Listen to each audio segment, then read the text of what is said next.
raja di atas segala raja.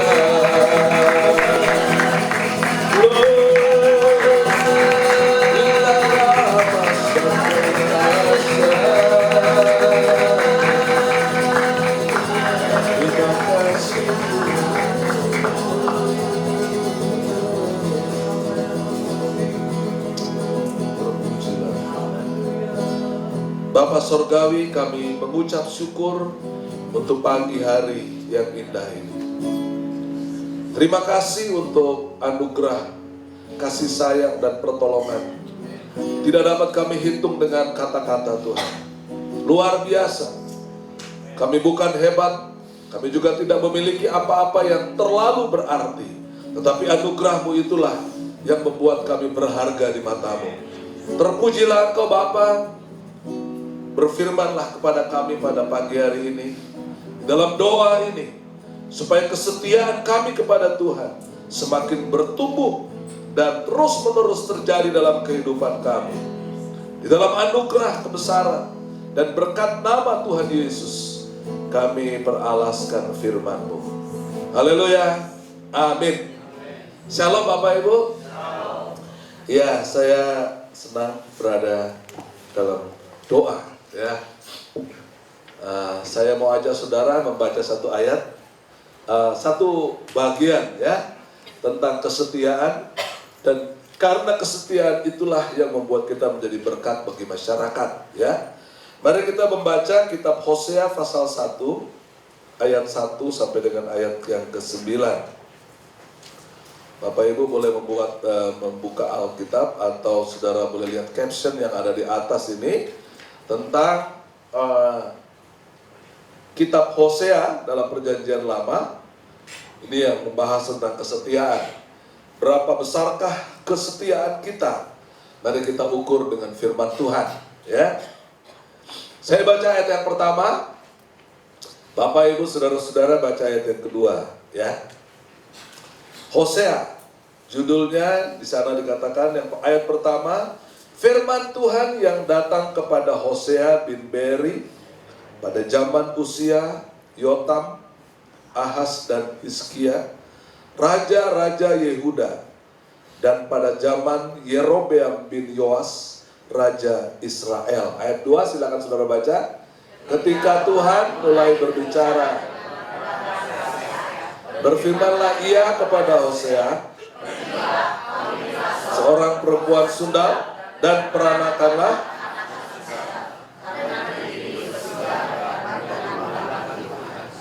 ada bapak-bapak atau anak-anaknya mau diminta seperti ini. Jadi suruh kawin sama perempuan. Nasihat orang tua selalu, kalau mau nikah kawin dengan orang baik-baik, bibit, bobot, bebetnya bagus, begitu kan? Tapi firman Tuhan ini kok berbeda. Nah, nanti kita lihat Bapak Ibu ya. Ini Tuhan perintahkan kepada Hosea, seorang nabi yang sebenarnya nabi yang hebat, tapi disuruh nikah seperti begitu, saudara. Ya, ayat 3. Maka pergilah ia, Hosea, dan mengawini Gomer binti Diblaim. Lalu mengandunglah perempuan itu dan melahirkan baginya seorang anak laki-laki. Silakan 4.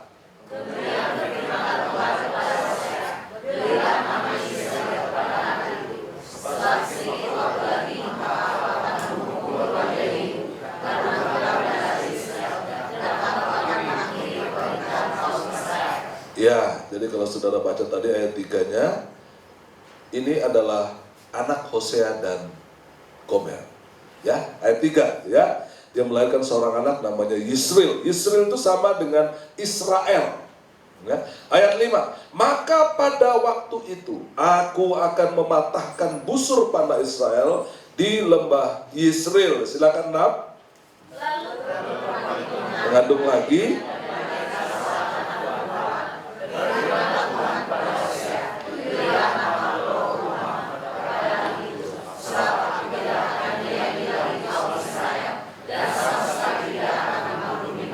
Itu anak kedua Bapak Ibu ya. Anak ketiga berikutnya, tetapi aku akan menyayangi kaum Yehuda dan menyelamatkan mereka demi Tuhan Allah mereka. Aku akan menyelamatkan mereka bukan dengan panah atau pedang, dengan alat perang atau dengan kuda dan orang-orang berkuda. Ayat 8 silakan.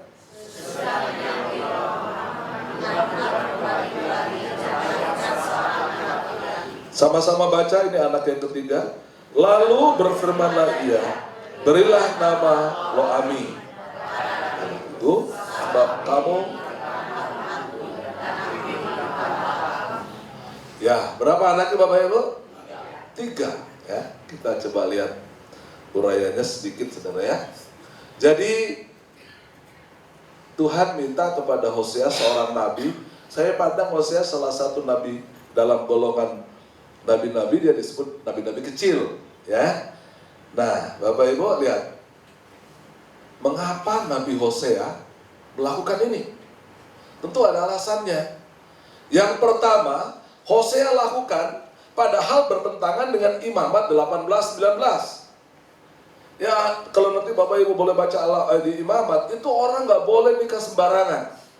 Apalagi ini konteksnya seorang nabi, seorang pemimpin, seorang yang memberikan contoh, memberikan teladan.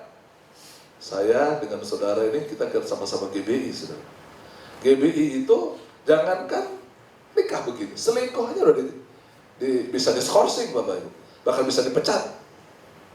Ya, jadi untungnya ini Nabi Hosea belum ada GBI. Kalau ada GBI dipecat saudara.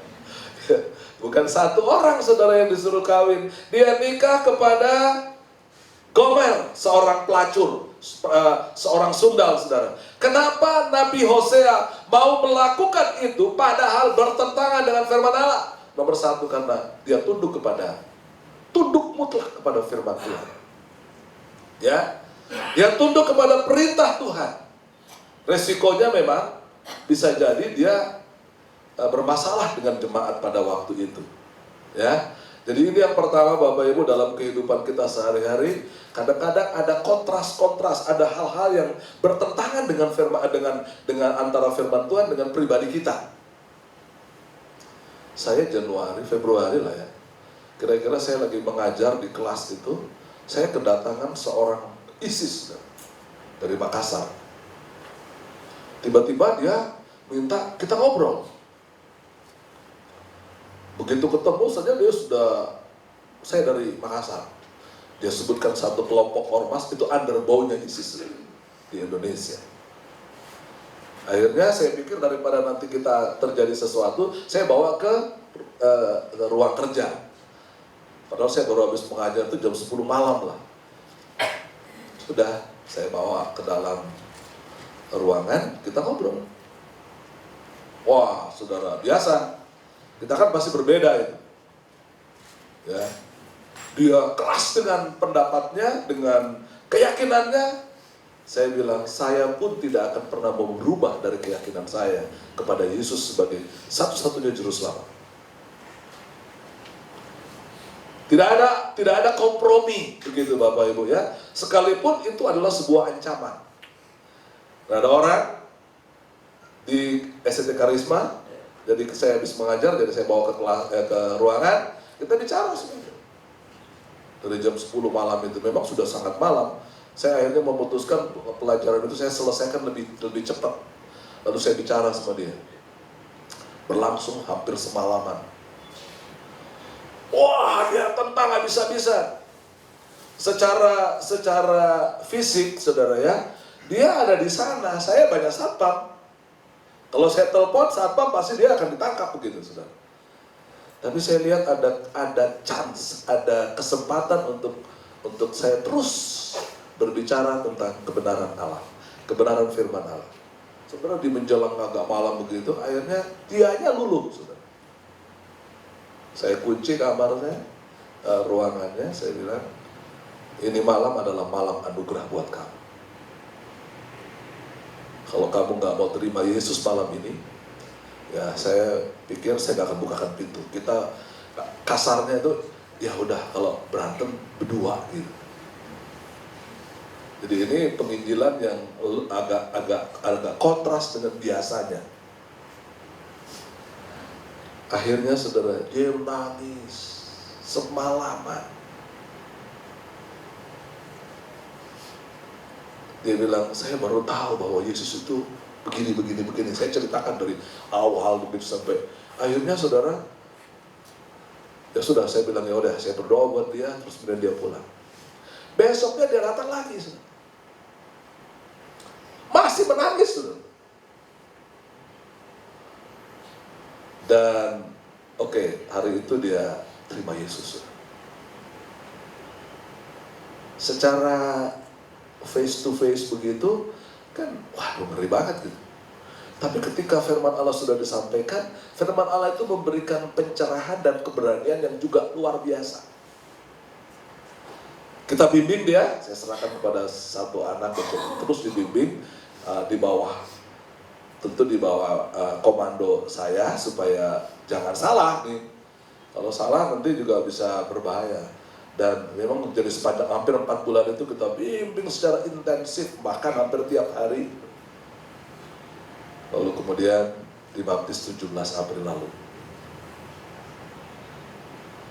Kalau Tuhan sudah ngomong, memang cuma tinggal 2 hal. Saya mau terima dengan sungguh-sungguh, dan firman itu yang berbicara luar biasa. Saya hanya sebagai bukan robot, saudara ya. Tapi memang Tuhan minta kita yang menyampaikan firman Allah, bukan orang lain. Saya harus berkata seperti dikatakan dalam Yesaya, mengatakan, siapa yang aku utus? Kan banyak orang Kristen itu, siapa yang aku utus? Utuslah. Biasanya kita bilang bagaimana, saudara? Ini aku. Ya, saudara pasti tahu. Supaya enggak. Memang resiko, saudara. Menyampaikan firman Allah itu, apalagi di tengah-tengah masyarakat, itu resiko besar. Karena dikatakan dalam Kejadian 3 ayat 15, aku akan mengadakan permusuhan antara engkau ular dengan perempuan ini, antara keturunanmu ular dengan keturunannya. Keturunan perempuan itu adalah Tuhan Yesus sebetulnya. Dan kalau bilang keturunan perempuan itu adalah Tuhan Yesus, kita adalah bahagianya. Sehingga saya tahu akan ada konfrontasi ketika kita menyampaikan kabar baik. Tapi ini perintah Tuhan, bukan perintah gereja, bukan perintah manusia, bukan perintah sekolah teologi. Ini perintah Tuhan. Makanya disebut dengan the Great Commission, perintah agung yang saya tidak boleh biarkan begitu. Ketika dapat kesempatan, saya langsung sampaikan. Yang kedua, dalam waktu yang sangat dekat pada waktu itu, saya pelayanan di PHH sini, saudara, di Hyper Square. Tapi saya pelayanan, ada seorang pemilik restoran datang ke saya, Pak, Bapak bisa bantu saya nggak? Saya bilang, ada apa, Pak? Ini, Pak, membantu saya dalam doa tahajudnya. Hampir tiap hari dia bertemu dengan seorang pemuda berjubah putih. Dan pada hari terakhir, dia lihat tangannya berlubang. Saya semangat, saya datang ke dia, saudara. Tapi dia bilang, udah lama Bapak tunggu di gereja, nanti saya bawa. Jadi hari Jumat malam ketika kami akan doa malam, dia bawa jam 8, jadi saya langsung nggak mau. Kalau yang gitu-gitu tuh nggak boleh dibilang begini, aduh sorry ya, saya capek ya, sorry ya, saya sibuk ya. Saya nggak mau ngomong gitu. Malam itu saya sampaikan, saya bilang, siapa yang kamu lihat? Atau apa yang kamu lihat? Dia cerita semua. Saya langsung tangkap, itu yang kamu bertemu adalah Tuhan Yesus. Kalau hari ini kamu nggak percaya sama dia, saya tidak tahu resiko apa yang akan kamu tanggung. Takut juga dia kan, saudara? Ya, saya sedikit mengancam lah gitu ya. Akhirnya dia bilang, jadi bagaimana, Pak? Kamu harus percaya Yesus. Kamu sudah dipanggil secara khusus. Seperti Rasul Paulus ketika dia menganiaya jemaat, Tuhan memanggil dia secara pribadi. Ini privilege, ini hak istimewa buat kamu. Malam itu dia langsung, saudara. Hadiah itu yang kemarin 17 April semuanya kita gabung. Ada beberapa orang dari Muslim saya baptis sama-sama. Kalau perintah Tuhan jangan dibiarin, saudara. Saudara, kalau saudara melakukan perintahnya, berkatnya luar biasa. Ini yang pertama, saudara ya. Jadi hal yang pertama, Nah, ini kisah pernikahan Hosea, saudara. Anak yang pertama namanya Yisril. Coba saudara perhatikan, kalau usah di caption. Ayat 3, coba saudara perhatikan ayat 3. Ya, ayat ketiga. Maka pergilah ia dan mengawini Gomer binti Diblaim, lalu mengandunglah perempuan itu dan melahirkan baginya seorang anak laki-laki. Ini anak kandung Hosea dan Gomer. Kata di situ dia bilang melahirkan baginya itu adalah anak kandung. Tapi masalahnya anak kedua ini, saudara. Si Gomer ini memang mungkin dasarnya sudah orang Sunda, saudara. Dia punya anak Lo-ruhama, itu anak dari laki-laki lain. Dia selingkuh. Tapi yang hebatnya, kalau saudara perhatikan ayat yang ke berapa tadi itu Lo-ruhama itu ya. Kalau saudara perhatikan di ayat yang ke-4. Lalu perempuan itu mengandung lagi dan melahirkan seorang anak perempuan. Berfirmanlah Tuhan kepada Hosea, berilah nama Lo-ruhama. Ini anak bukan anak kandungnya. Tapi Tuhan bilang, kamu yang kasih nama. Saya berpikir, kalau saya dulu kerja di Jakarta, pernah kerja di Jakarta. Saya pulang ke rumah jam 1 malam, istri saya nggak ada di rumah. Saya sudah punya curiga macam-macam. Jam 2 nggak pulang. Mau jam 3 saudara nggak pulang, saya nggak tahu kemana gitu. Jadi nggak tahu, dia nggak tulis surat bahwa dia pergi kemana. Kira-kira jam 2:30 atau menjelang jam 3 ada seorang telepon saya, saudara. Om, ya halo, siapa ini? Itu laki-laki, saudara. Cici dengan saya. Saya emosi banget, saudara. Tapi kan ceritanya belum akhir, saudara. Saya bilang, kenapa kamu pergi-pergi nggak ngomong-ngomong? Iya om, saya terima kasih karena Cici antar istri saya melahirkan di Boromius. Ternyata antar istri jemaat lahir, minta ditemani dia, saudara. Tapi kan saya sudah emosi, saudara. Sudah nyalahin istri itu. Kebanyakan pria itu kan cepat sekali emosi, saudara. Gak mau cerita benernya dulu, marah dulu, saudara. Marah saya, saudara. Setelah saya dengar bahwa dia membantu jemaat, saya tentu menyesal, saudara, atas kemarahan itu. Baru begitu aja saya sudah marah. Ini Hosea tahu bahwa istrinya itu selingkuh. Lalu nama anaknya harus dia beri nama, saudara. Gak hebat itu si Hosea, saudara. Lalu yang ketiga, saudara, gak cukup hanya yang kedua. Dia punya anak, nama yang ketiga siapa? Lo-ami. Lo-ruhama itu artinya aku tidak menyayangi Israel. Lalu Lo-ami itu artinya dia bukan umatku. Ini selingkuh yang ketiga. Ada laki-laki di sini yang mau diperlakukan seperti begini. Saya rasa secara normal kita nggak mau. Yang saya mau lihat kepada saudara, bagaimana seorang yang sudah selingkuh, bagaimana seorang yang secara moral sudah sangat luar biasa jeleknya, tapi Hosea harus mengawini dia. Ini saya bilang kesetiaan tanpa batas. Begitu pula kita dengan Kristus, harusnya kita seperti itu. Pasangan kita, dengan pasangan kita, nggak usah mungkin yang lain-lain, dengan pasangan kita harus setia tanpa syarat. Kalau dia baik, saya setia. Kalau dia bagus, saya setia. Kalau dia dengar-dengaran, saya setia. Tapi Hosea tahu istrinya selingkuh. Kalau saudara baca ayat pasal 2, coba kita lihat pasal 2. Apa yang Tuhan mau kepada Hosea, ayat 18. Saya baca, buat saudara nggak usah keluar di caption ya. Saudara, saya baca ayat 18. Ini kata Tuhan kepada Hosea. Aku akan menjadikan engkau istriku untuk selama-lamanya. Ada pria bisa berkata begitu kepada istri yang selingkuh. Aku akan menjadikan engkau istriku selama-lamanya. Bukan hanya itu. Dan aku akan menjadikan engkau istriku dalam keadilan dan kebenaran, dalam kasih setia dan kasih sayang. Ini kesetiaan tanpa batas, saudara. Ayat 19, aku akan menjadikan engkau istriku dalam kesetiaan. Sehingga engkau akan mengenal Tuhan. Dia bilang, kamu mungkin ini adalah istri yang kurang ajar, tapi saya akan mengasihi kau sampai engkau percaya kepada Tuhan. Itu kan, saya bilang kalau nggak karena Tuhan, nggak mungkin. Lalu saya teringat dengan salah satu penginjil yang pernah, mungkin saudara tahu orangnya, namanya Jim Yos. Dia di Papua, saudara. Saya kalau ke Papua, pasti saya harus singgah ke tempat dia. Dia tinggal di Sentani. Tiap pagi dia lari pagi, saudara. Tiap pagi. Sampai sekarang ini dia sudah berumur 60 lebih, dia lari pagi paling nggak 10-20 kilo.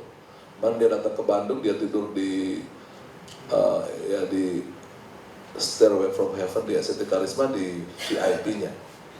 Saya lihat pagi-pagi, dia udah lari, saudara. Keliling Mekarwangi. Paling tidak dia keliling 10 kali. Satu kali, saudara, istrinya lari sendiri juga. Dan apa yang terjadi, saudara?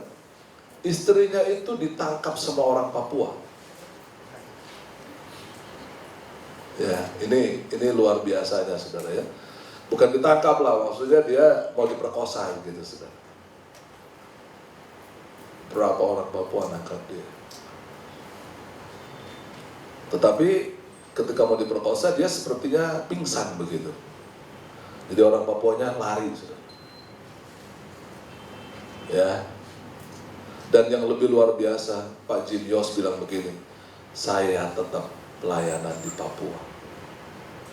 Ini nggak diperkosa, saudara. Tapi tahun 79 ketika saya ikut sebuah pelayanan di Hotel Prianger, ada salah satu misionaris di Madura, saudara. Apa yang terjadi? Istrinya diperkosa di Madura, saudara. Orang Amerika. Begitu istrinya diperkosa, saudara, dia bilang, Tuhan nggak baik. Tuhan nggak menjaga saya. Dia pulang, saudara, ke Amerika. Tapi ketika di Amerika, Tuhan bilang nih, kembali ke Madura.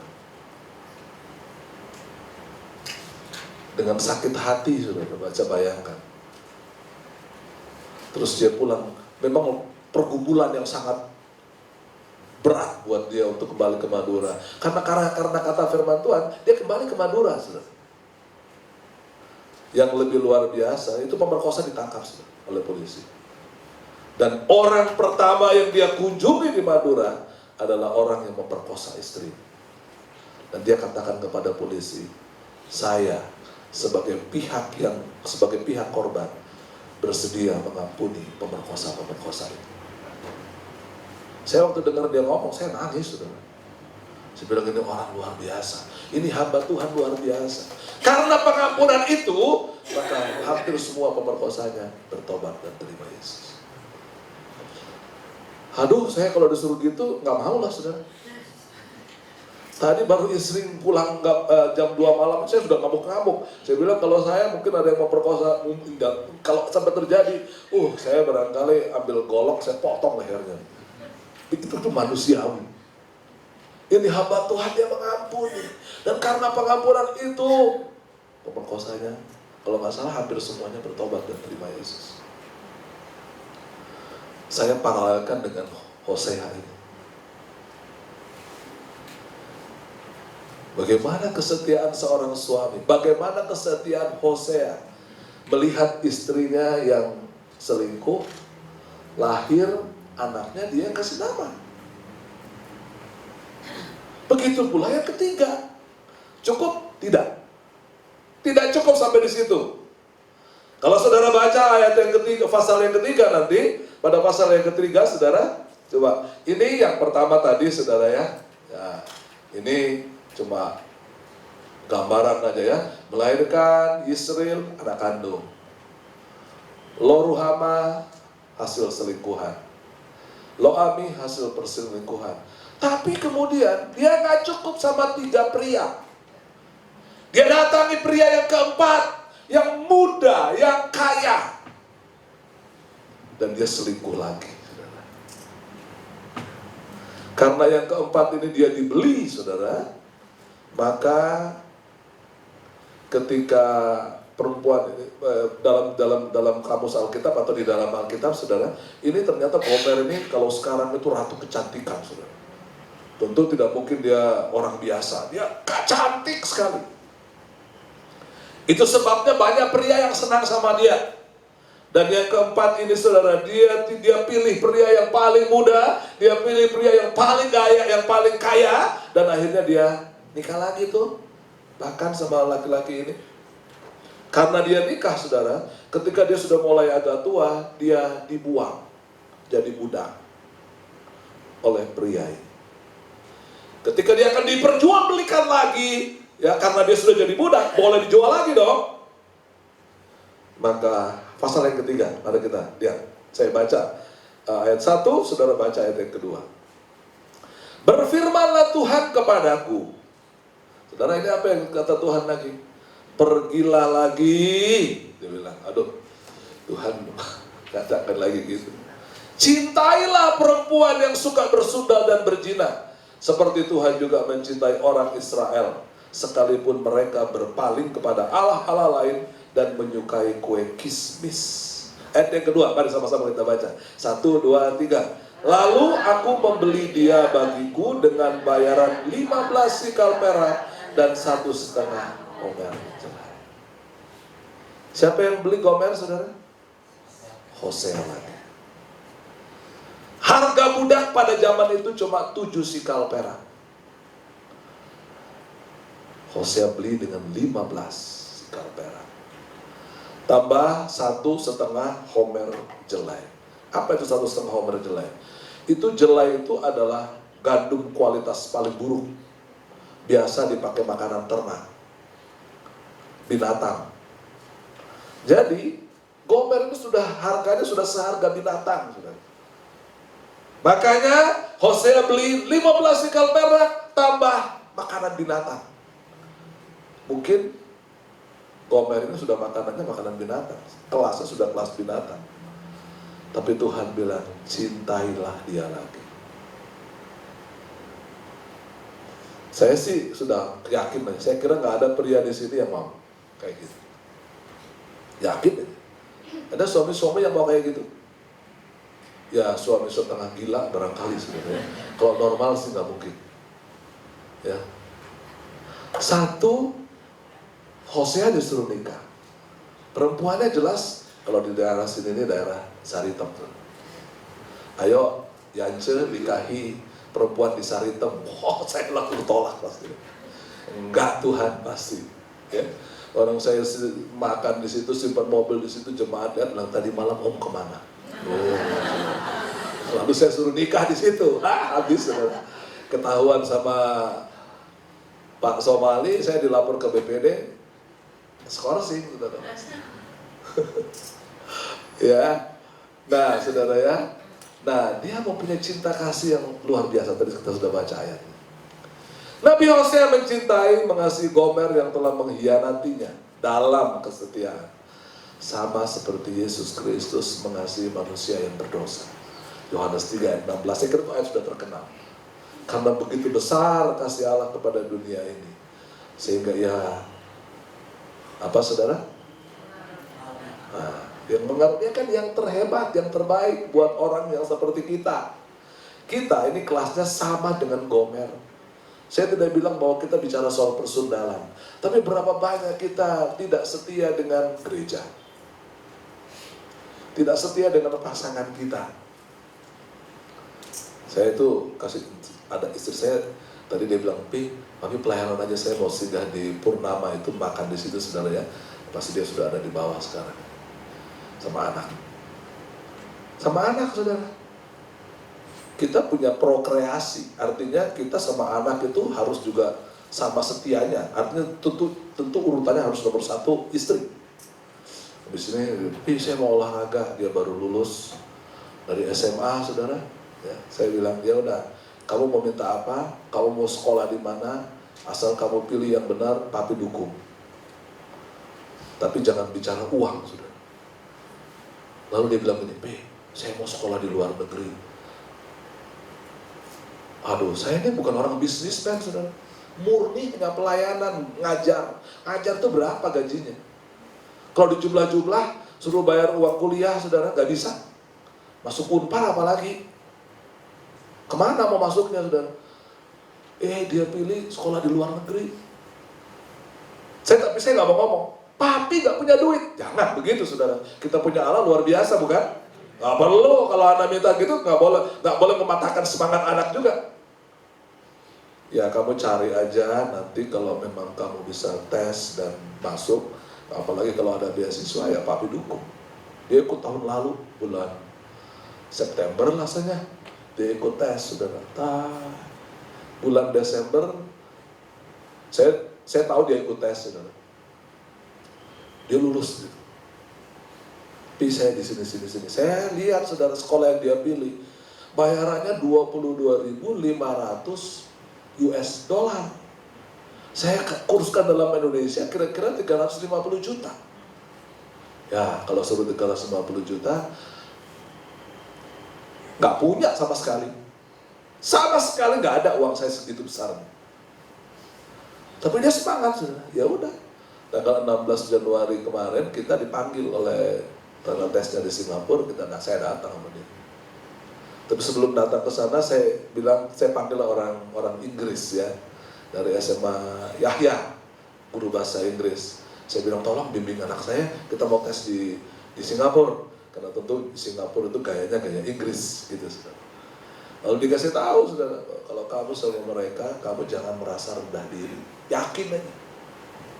Saya bilang sama anak saya, kamu yakin sama Tuhan, bukan sama itu. Tapi waktu ikut tes ya harus percaya diri juga. Jadi waktu dia dites sama beberapa profesor dan ini di sana saya lihat, saudara, dia ngomong begini, saya datang ini dengan iman. Dia ngomong gitu duluan, saudara. Jadi lebih baik ngancam nunggu dosen dulu gitu kan. Apa yang kalian mau nanya? Hampir 1 jam dia, saudara, selesai. Lalu saya yang kedua. Begitu dia itu orang angkat jempol dua jempolnya diangkat, saudara. Saya harap, I hope your son will study here. Terus saya bilang, tapi kan biayanya 22.500. Kita diskusi soal biaya. Saya bicara soal biaya. Sampai pada titik tertentu, saya bilang saya mampu segini. Pulang kita ke Indonesia, saudara. Pulang. Kita nanti tunggu 2 minggu lagi. 2 minggu lagi dapat kabar. Kita hampir dapat tanpa bayar. 1. Tanpa bayar, saudara. Jadi saya bilang, Rian, ini anugerah Tuhan. Lalu minggu lalu tanggal 16, 17, saya pergi ke Singapura cari tempat. Dia udah diterima, saudara. Lalu yang kedua, saya sudah bayar uang pendaftaran, sudah segala macam. Lalu yang kedua kita mesti cari rumah. Saya dengar orang-orang bilang, Pak di sana, mahal sih. Mahal Bapak Ibu ya. Kita tahu Singapura itu mungkin negara Asia yang Jepang, Korea, Singapura itu negara-negara mahal begitu. Jadi ya 1000-an ya berarti 10 juta per bulan begitu. Saya datang di sana, tingkat pertama nggak boleh kerja katanya, atau nggak susah lah kerja di sana. Ya sudah, saya datang ke satu tempat ditunjukkan, ayo kamu ke sana. Oleh satu pendeta di sana, saudara, orang India.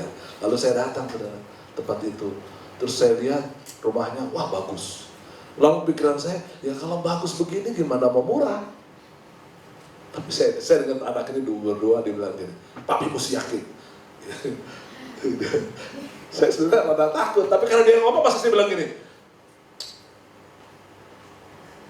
Iya, tapi kan dia enggak sih. Saya bilang, puji Tuhan.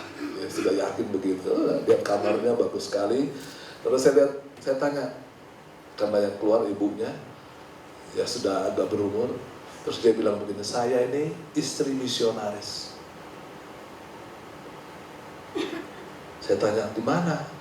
Dia bilang, sorry, my husband passed away 20 years ago, 20 tahun lalu. Saya bilang, saya boleh lihat potretnya? Saya lihat. Saya kenal, pernah khotbah di saya nih 20 tahun lalu.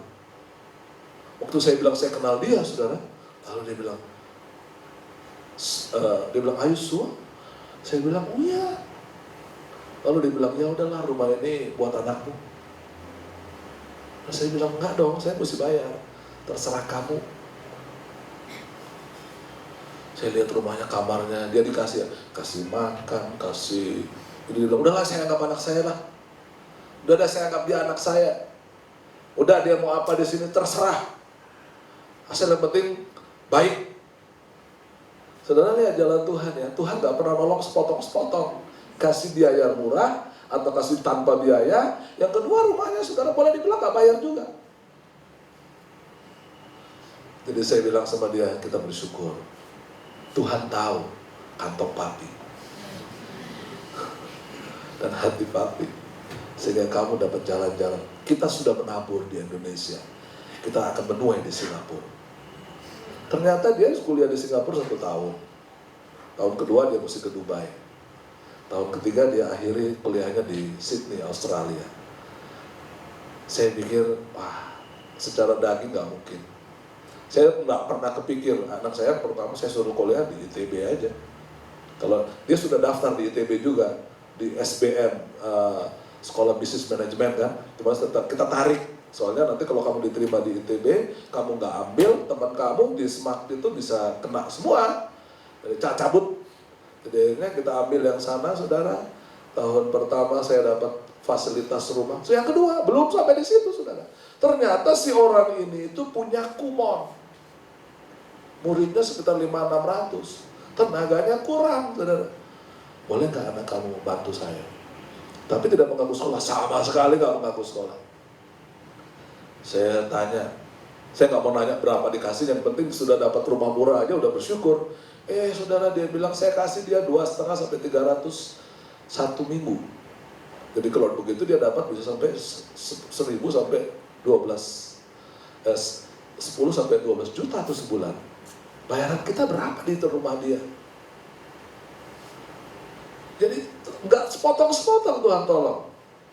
Dia bisa kerja, saya lihat kemarin dia langsung bilang, udah saya kenalin ya, ini asisten baru. Dia kenalin ini asisten baru, lalu dia coba kerja. Mudah sih, kumon sebetulnya tidak terlalu sulit. Jadi sudah dia udah kerjain, kita pulang aja dikasih duit sudah.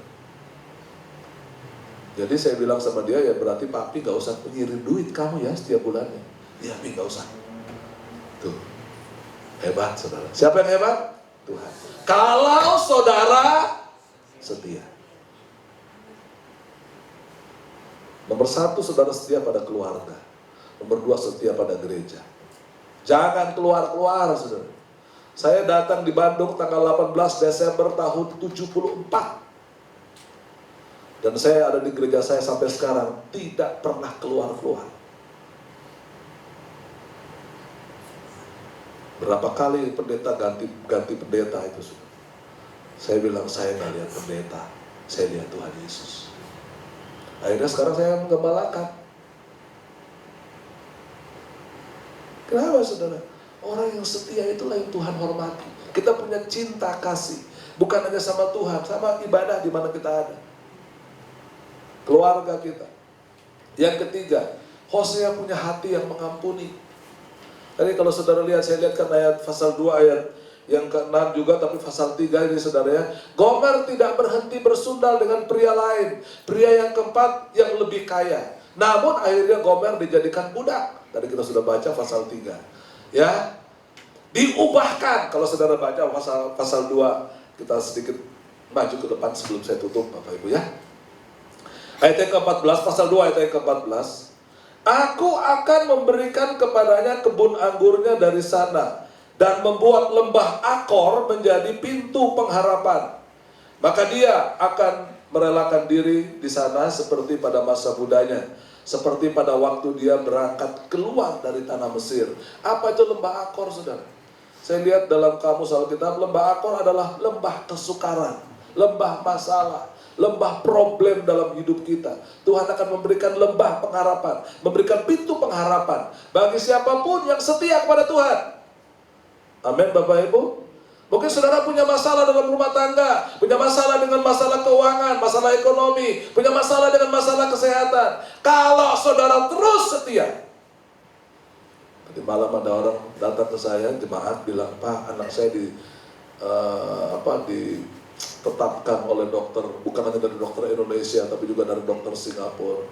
telinganya pasti akan tuli. Saya bilang, kamu pegang Tuhan, jangan Bu, saya juga di gereja banyak dokter, saya bilang. Ayo kita pegang Tuhan, dia lebih tinggi dari dokter. Ya kalau ada dokter minta maaf ya. Kemarin saya khotbah di kedokteran Unpad, saudara. Saya bilang, sorry ya dokter, calon-calon dokter jangan marah-marah ya. Saya bilang, saya punya dokter di atas segala dokter, namanya Yesus. Saya bilang, kamu pegang dia, jangan dengar orang ngomong. Kalau dengar orang ngomong, kamu macam-macam dah. Ada saudara yang bilang begini, iya, dia bilang, saya juga percaya Yesus. Tapi kalau kamu telat mengobati anak kamu akan tuli selama-lamanya. Nah ini kan godaan, saudara. Tinggal kamu punya iman di mana. Saya waktu di diagnosa kanker otak pun demikian, saya bilang. Tinggal sekarang saya mau mati dalam keyakinan saya itu atau saya operasi. Jadi saya waktu itu diminta dioperasi, saudara ya. Tapi saya punya keyakinan Tuhanku luar biasa. Dan terbukti setelah 2 bulan kemudian dinyatakan saya sehat, baik-baik saja, saudara. Sampai hari ini saya tetap masih bisa hidup. Padahal waktu itu saya dikasih umur cuma 6 bulan, saudara. Dan 6 bulan itu yang mati dokternya, bukan saya. Gitu. Jadi saya bilang ya dokter dari segala dokter ya Tuhan Yesus. Gitu kan saudara? Asal saudara setia. Terakhir, keempat, mahal kesetiaan itu. Mahal. Harusnya Gomer yang harus minta maaf, tapi Hosea mengampuni dia. Ya, Nabi Hosea menebus Gomer yang akan dijadikan budak oleh laki-laki keempat dengan bayaran 15 sikel perak dan 1,5 homer jelai. Padahal harga normal budak ketika itu adalah 7 sikel perak. Itu saya bilang sama seperti Yesus menebus kita dengan harga yang mahal. Mari kita bangkit berdiri Bapak Ibu, kita akan akhiri. Kita baca 1 Korintus 6 ayat 20 dan 7 ayat 23. Itu kalimatnya atau firmannya mirip, saudara ya.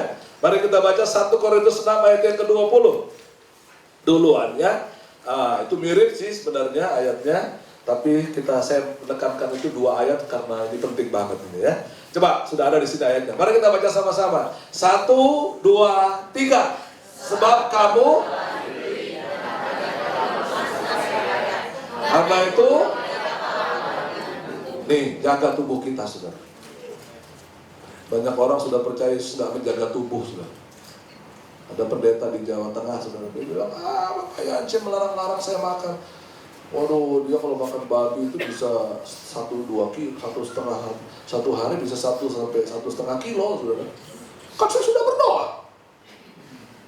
Iya, memang udah doa, tapi ya kadang-kadang tubuh kita ini orang lebih tunduk kepada ya dokter kadang-kadang kasih tahu baik kan, Pak jangan makan ini, jangan makan ini. Umur Bapak sudah umur kritis. Kalau masih kepala 2, kepala 3, makanlah segala-galanya. Tapi begitu sudah umur udah 50, 60 mesti jaga. Tubuh kita jaga. Hamba-hamba Tuhan, saudara-saudara, bukan nggak tahu kalau ada perokok di sini. Jagalah, tubuhmu adalah bait Allah. Tukang mabok barangkali, tukang begadang. Kalau saudara percaya kepada Yesus, jaga. Dia sudah beli. Dengan harganya apa saudara? Nyawanya sendiri dijual juta. 1 Korintus 7 ayat 23 mirip. Kalau ini suruh jaga tubuh kita. 1 Korintus 7 ayat 23 berkata, ayo kita baca sama-sama sekali lagi. 1, 2, 3. Kamu telah dibeli dan harganya telah lunas dibayar. Hamba manusia itu budak, saudara. Jadi tadi muliakan Tuhan dengan tubuh kita. Saudara, tubuh kita terdiri dari tubuh, jiwa, dan roh. Memberi makan roh inilah yang paling banyak orang akan lakukan. Doa, baca firman, pelayanan, ambil pelayanan apa saja. Jangan lihat besar atau kecil, dan bersaksi. Rohmu akan hidup. Orang bisa jaga tubuhnya, berani mengeluarkan biaya banyak, apalagi poles muka, saudara. Facial katanya. Istri saya ini Habis ini saya mau olahraga di Lembang, dia ikut. Saya tanya mau ikut, mau apa? Mau olahraga? Enggak, mau facial. Karena kita punya dokter di Lembang. Dia bilang, ya nggak apa-apa. Tapi harus seimbang. Jiwa kita juga perlu dijaga. Jiwa itu apa? Pikiran, perasaan. Harus dijaga. Kalau tidak kita bisa benci orang karena perasaan, karena pikiran. Jelekin orang karena pikiran dan perasaan. Intuisi kita. Kalau kita kasih makan firman, saudara, pikiran kita nggak mau, kita kan pasti semuanya tidak mau cepat-cepat jadi pikun. Obatnya pikun itu saudara banyak baca ternyata. Jadi kalau saudara baca Alkitab, ada dua hal yang saudara dapatkan. Satu, mengurangi pikun. Yang kedua, saudara memberi makan roh. Kata Tuhan Yesus dalam ketika dicobai oleh iblis, dia bilang apa saudara? Pasal 4 itu, manusia tidak hidup hanya dari roti, tapi juga dari firman. Saya tadi sebelum datang kemarin, saya sudah baca 4 pasal. Tiap hari, anak saya, istri saya tidak boleh pergi sebelum baca. Supaya kita di luar kuat. Kenapa kita perlu kuat di luar? Soalnya jalannya macet, saudara. Kalau kita nggak sedikit marah kan, sedikit marah. Kalau orang marah, saya bareng-bareng sama dia, begitu disalib, dia bilang, oh God. Puji Tuhan. Kalau orang Indonesia, kebalikan God apa sih? Ngomongnya itu. Bukannya Tuhan, tapi aduh, kita jadi ngabuk-ngabuk di luar. Tapi kalau sebelum berangkat saudara sudah diisi sama ini, saudara bilang, oh, ya mungkin marah juga sih, ya. Saya kemarin stok kena saudara, ya, aduh tergores saudara. Tapi ya udah mau gimana? Simpen mobil di gereja ditabrak jemaat, mau marah sama jemaat. Mobil saya ditabrak sama jemaat. Waktu itu saya baru beli mobil saudara, itu sepanjang badan kanan habis. Rupanya ada ibu-ibu belajar mobil. Haleluya. Langsung tukang parkir saya. Kalau tukang parkir sudah panggil itu pasti beritanya jelek. Terus saya lihat, aduh mobil saya putih jadi warna-warni gitu kan. Terus kemudian udah habis saja separuh saudara. Itu Pak tadi yang nabrak dari gereja sebelah. Karena saya kan udah beberapa gereja situ. Ketemu si ibunya. Maaf Pak ya, Bapak siapa? Pendeta. Dia langsung bersuka cita. Kan dia pikir, wah kalau pendeta pasti aman banget. Wah repot juga itu saudara ya. Ada saya mau marah gimana ya? Oh Bapak dengan Pak Bambang ya. Ibu dengan Pak Bambang. Iya Pak, kepala saya Pak Bambang. Oh ya salam aja ke Pak Bambang ya. Saya mau ngomong apa saudara? Tapi dia rupanya penjual kue di Bandung, nggak tahu ya. Dia punya toko kue. Jadi tiap minggu saya dibawain kue. Bayarnya pakai kue aja. Pak, apa saya mesti bayar Pak? Nggak usah Bu, ini ada asuransi. Enak aja ngomong gitu ya. Dan dalam hati juga, aduh mobil baru ditabrak gitu ya. Ya sudah saudara, nggak bisa kita kalau diisi firman, keluarnya firman. Udah Bu, nggak apa-apa. Saya tahu ada berkat lain. Ya berkatnya dikasih roti tiap minggu. Ya lumayan juga lah gitu ya. Hampir tiap minggu saudara ya. Sekarang aja kalau saya ketemu masih dibawain kue saudara. Ya, padahal sudah berapa tahun lalu begitu ya. Jadi kalau saudara memuliakan tubuhmu, jaga jangan sampai menjadi hamba manusia. Hamba manusia itu apa saudara? Mungkin kita menjadi hamba diri kita sendiri terhadap kemarahan, ketidaksetiaan. Tapi kita belajar dari Hosea hari ini. Amin. Kita setia dan saya percaya Tuhan akan memberkati saudara. Ya, bukan saya saja diberkati. Saya ingat perkataan ada teman saya ngomong gini. Ibu Teresa itu kan mendapat hadiah Nobel. Saudara ketika dia dibilang sama orang India, kamu juga menolong orang miskin, ternyata tidak berhasil itu. Tetap banyak tuh orang miskin. Saudara perhatikan kata-kata Mother Teresa begini, saya tidak dipanggil untuk berhasil. Saya dipanggil oleh Tuhan untuk tetap dalam kesetiaannya. Luar biasa, itu yang membuat dia dapat hadiah Nobel. Orang miskin tetap banyak, tapi saya harus tetap setia untuk membantu mereka.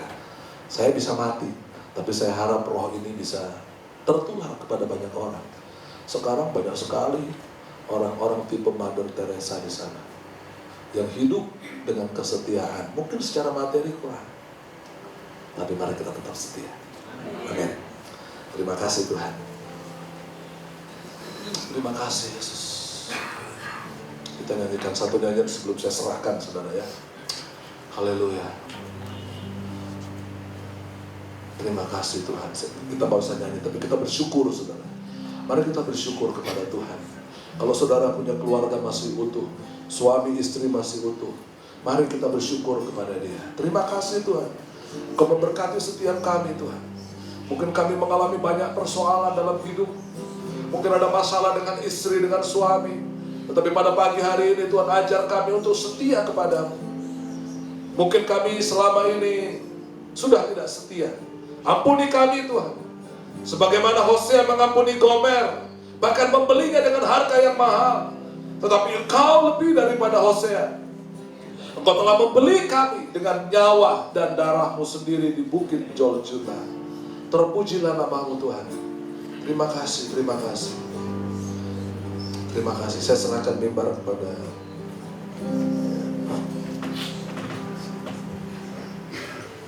Jika tidak mau bersiapkan Bapak Ibu Saudara.